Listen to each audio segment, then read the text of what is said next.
Or number two, is some new process been injected that I don't know about that is now costing this individual time and thus ability to be creative and adaptive. So I'll start with the first one. If these individuals are dragging on something because they have nothing else to do, think about the last time you went to an event you just didn't want to be there, right? You're actually you're putting on a performance and you're bringing out emotions that are non-natural. You're forcing emotion. And when you do that, you're suppressing your natural emotions and you're actually exhausting willpower. You are like, you come back from that thing and you're just completely wired. You're exhausted because you've had to be something that you're not, right? Like they show that actors and actresses, when they're in character, their brains are fired off different and it's exhausting. It's the same thing here. So if we act like we're working, we're like 7 to 8 times less efficient cognitively and emotionally and the like than we are if we're actually working. Wow. So that's a big risk factor for these folks. So if I got nothing to do, what am I doing? Yeah. Wow. Wow. So going back to that, I think what starts us down this path of discovery is that cue. All right, this used to be a 2-day task. Now it's 5, 6, 7. What's going on?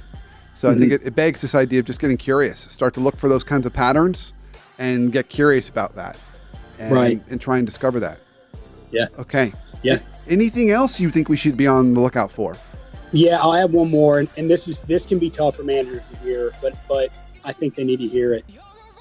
How much control does an employee have over their day and week, and most importantly, their ability to actually execute on how they're evaluating their performance, their deadlines?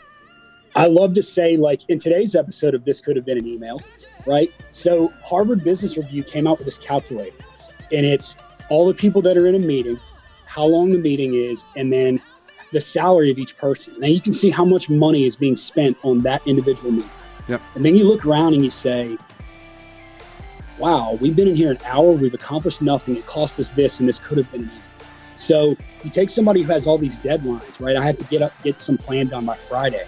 But Tuesday I have 5 meetings for 4 hours. Wednesday I have 3 meetings for 4 hours. And Friday I have 6 meetings for 5 hours. When's the actual work get done?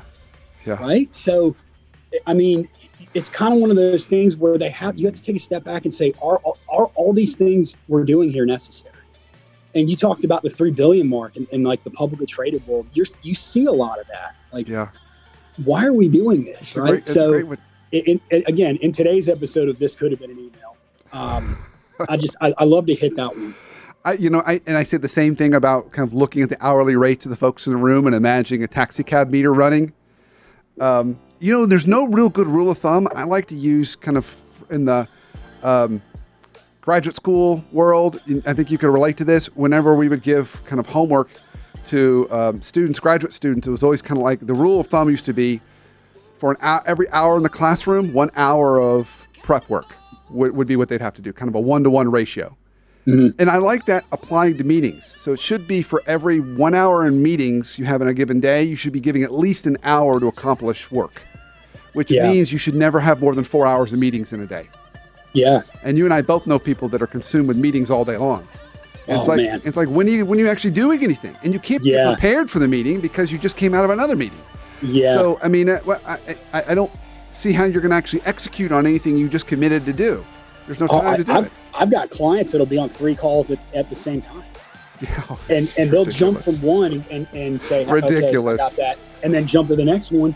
And they're like their calendars get booked for them. Yeah. It's like, if you control my calendar, that's probably number one, and I have no control over what my day looks like. Yeah, so. I absolutely love it.